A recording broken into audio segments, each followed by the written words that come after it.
Breaking news. Maoist అగ్రనేత Devji safe అంటూ మావోయిస్టులు చెప్తున్నారు. పోలీసుల అదుపులో లేదని ప్రకటించింది ఆ పార్టీ. వికల్ప్ పేరుతో సంచలన లేఖ రిలీజ్ చేశారు మావోలు.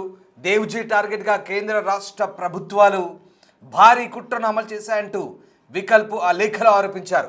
దేవ్జీ తన ప్రాణాలు కాపాడుకోవడానికి హిడ్మా ఆచూకీ చెప్పారన్న ప్రచారం అబద్ధమంటున్నారు వికల్ప్. పోలీసులతో దేవ్జీ ఎలాంటి ఒప్పందం కుదుర్చుకోలేదని స్పష్టం చేస్తున్నారు. నవంబర్ 9న కోసాలని పార్టీ సభ్యుడు పారిపోయి తెలంగాణ పోలీసులకు లొంగిపోయాడని, కోసాలకు హిడ్మా సమాచారం మొత్తం తెలుసంటూ ఆరోపిస్తున్నారు. ఈ విషయాన్ని చికిత్స కోసం విజయవాడ వెళ్ళిన హిడ్మాకు వెంటనే తెలియజేశామంటూ హిడ్మా తిరిగి అడవుల్లోకి వచ్చేందుకు సిద్ధమవుతున్న వేళ పట్టుకొని ఎన్కౌంటర్ చేశారంటూ మావోయిస్టులు ఆరోపిస్తున్నారు. వికల్ప్ పేరుతో విడుదలైన లేఖలో అనేక సంచలన ఆరోపణలు చేశారు మావోయిస్టులు. మొత్తం మీద మావోయిస్టు అగ్రనేత దేవ్జీ కూడా ఎన్కౌంటర్ అయ్యాడు లేదా పోలీసుల అదుపులో ఉన్నాడంటూ వస్తున్న వార్తల నేపథ్యంలో అతను సేఫ్గా ఉన్నారంటూ మావోయిస్టు పార్టీ ఒక సంచలన లేఖ విడుదల చేసింది. ఈ మేరకు దేవ్జీ సేఫ్గా ఉన్నారని, అలాగే హిడ్మా పట్టివేతలో దేవ్జీ ప్రమేయం పూర్తిగా మావోయిస్టు పార్టీ ఖండించింది. కామ్రేడ్ హిడ్మా అలాగే శంకర్ హత్యలపై న్యాయ విచారణ జరిపించి దోషులను కఠినంగా శిక్షించాలి, ప్రజా ఉద్యమాన్ని నిర్మించినట్టు ఆ లేఖ సారాంశం ఒక్కసారి మనం చూస్తూ ఉన్నాం. ఆ లేఖని మావోయిస్టులు విడుదల చేశారు. ఇక వికల్ప్ పేరుతో విడుదలైన ఈ లేఖలో మావోయిస్టులు అనేక ఆరోపణలు చేస్తున్నారు. ముఖ్యంగా తమ వాళ్ళని దారుణంగా పట్టుకొచ్చి చంపారంటూ మావోయిస్టులు అయితే ఆరోపిస్తున్న పరిస్థితి కనబడుతుంది. 3 రోజులు చిత్రహింసలు పెట్టి హిడ్మాను కూడా హత్య చేశారంటూ మావోయిస్టు పార్టీ ఆ సంచలన లేఖలో ఆరోపించింది. విజయవాడలో వైద్యం కోసం వచ్చిన హిడ్మాను అరెస్ట్ చేసి 3 రోజుల పాటు చిత్రహింసలకు గురి చేసి మారేడుమిల్లిలో బూటకప్పు ఎన్కౌంటర్ చేశారంటూ కూడా ఆ లేఖలో ఆరోపిస్తున్నారు. కేంద్ర హోంమంత్రి అమిత్ షా ఆధ్వర్యంలో జరిగిన హత్య అంటూ తీవ్ర వ్యాఖ్యలు చేస్తున్నారు. ఈ హత్యలకు మావోయిస్టు పార్టీ అగ్రనేత దేవ్జీ అలియాస్ తిప్పిరి తిరుపతికి ఎలాంటి సంబంధం లేదని, ఆయనపై వస్తున్న ఆరోపణలు తప్పంటూ మావోయిస్టు పార్టీ ఖండిస్తోంది. వికల్ప్ పేరుతో ఆ లేఖ రిలీజ్ చేశారు. దేశవ్యాప్తంగా సంచలనం కలిగించిన మాధ్వి హిడ్మా ఎన్కౌంటర్ నేపథ్యంలో ఇక హిడ్మా హత్యకు దేవ్జీ ప్రమేయం ఉందంటూ వస్తున్న వార్తలైతే మావోయిస్టులు ఓ క్లారిటీ ఇచ్చే ప్రయత్నం చేశారు. మరోవైపు కోసాలనే ఒక వ్యక్తి ఇచ్చిన సమాచారంతోనే హిడ్మా ఎన్కౌంటర్ జరిగిందంటూ మావోయిస్టులు ఆరోపిస్తున్నారు. ఆ వ్యక్తిని పోలీసులు అదుపులోకి తీసుకున్న తర్వాత హిడ్మాకు సంబంధించిన పూర్తి సమాచారాన్ని అతను తెలియడంతో విజయవాడలో ఉన్నాడని తెలుసుకున్న పోలీసులు అతన్ని అదుపులోకి తీసుకున్నారని, అదుపులోకి తీసుకున్నాక చిత్రహింసలకు గురి చేసి అతన్ని ఇక మారేడుమిల్లిలో ఎన్కౌంటర్ చేసినట్టుగా చెప్తున్నారు. మొత్తం మీద మళ్ళీ తాము ఉద్యమాన్ని నిర్మిస్తామని, ఎట్టి పరిస్థితుల్లో మావోయిజం అంతమైందన్న వార్తలను ఖండిస్తూ వస్తున్నారు. వికల్ప్ పేరుతో ఈ లేఖ అయితే విడుదలైంది. సంచలన ఆరోపణ చేశారు మావోయిస్టులు.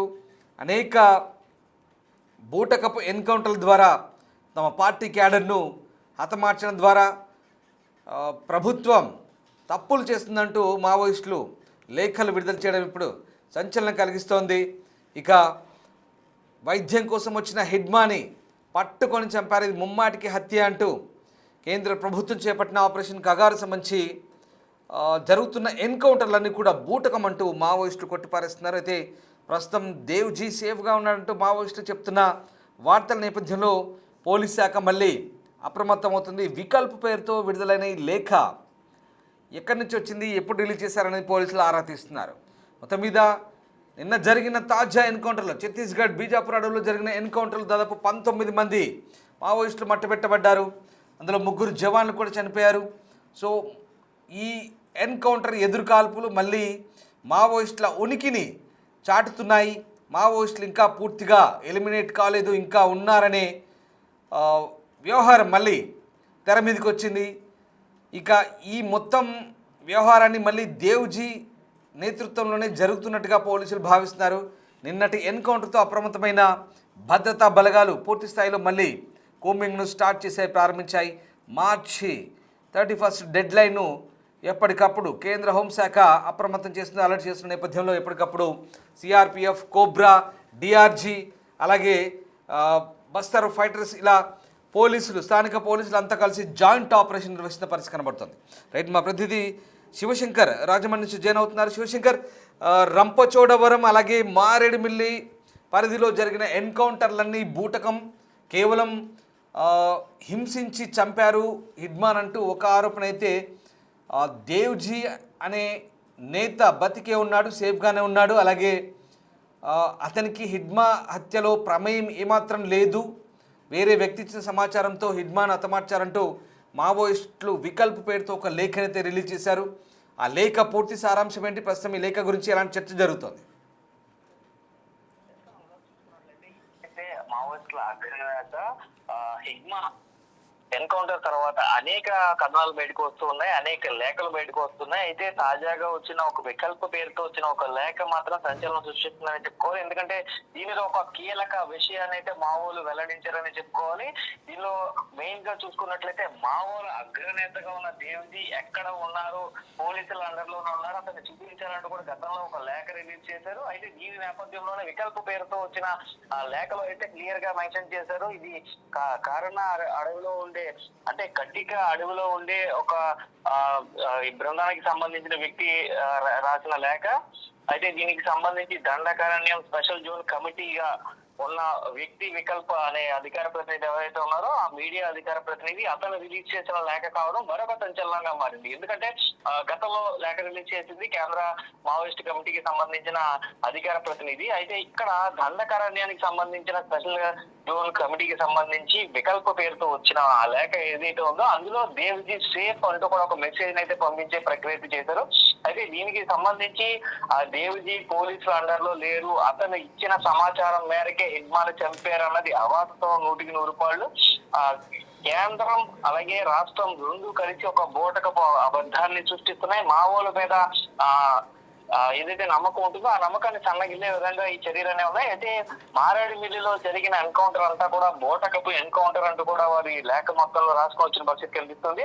అయితే దీనికి సంబంధించి కామ్రేడ్ హిడ్మా అలాగే మారేడుమిల్లిలో చనిపోయారు, అలాగే టెక్ శంకర్ రంపచోడవరంలో ఎన్కౌంటర్ అయ్యారు. ఈ రెండు ఎన్కౌంటర్లు కాదు, హత్యలే. దీనిపైన న్యాయ విచారణ జరిపించాలి, దోషులను కఠినంగా శిక్షించాలనేది ప్రధానంగా ఒక పాయింట్ అయితే కామ్రేడ్ హిడ్మాకు సంబంధించి ఆయన ఎన్కౌంటర్ కి సంబంధించి కామ్రేడ్ దేవ్జీ కారణం అంటూ కూడా ఇచ్చిన స్టేట్మెంట్ అంతా కూడా బోటకం అనేది ఒకటి. అయితే మరొక విషయం ఏంటంటే క్లియర్ గా దీంట్లో మెన్షన్ చేసింది, ఏదైతే విజయవాడ విద్యం కోసం వచ్చిన మా హిడ్మాని పట్టుకుని పోలీసులకు సమాచారం ఇచ్చారు. పోలీసులు అతన్ని విజయవాడలోనే పట్టుకుని తీసుకొచ్చి బోటకపై ఎన్కౌంటర్ చేశారనేది క్లియర్ గా లేఖలో మెన్షన్ చేసుకుంటూ వచ్చారు.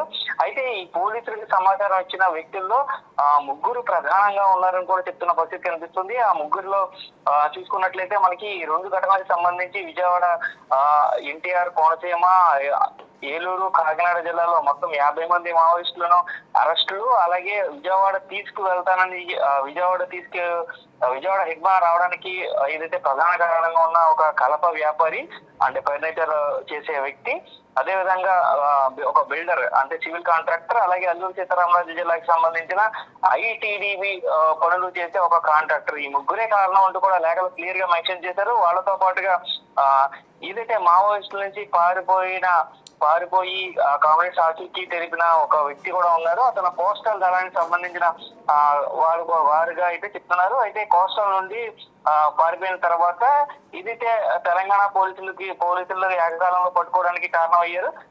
చూసుకున్నట్లయితే ఈ పోలీసులకి ఆ కోస్టల్ నుంచి వెళ్ళిన వ్యక్తి ఏపీ పోలీసులకి చిక్కిన తర్వాత అతను మొత్తం సమాచారాన్ని ఇచ్చాడు.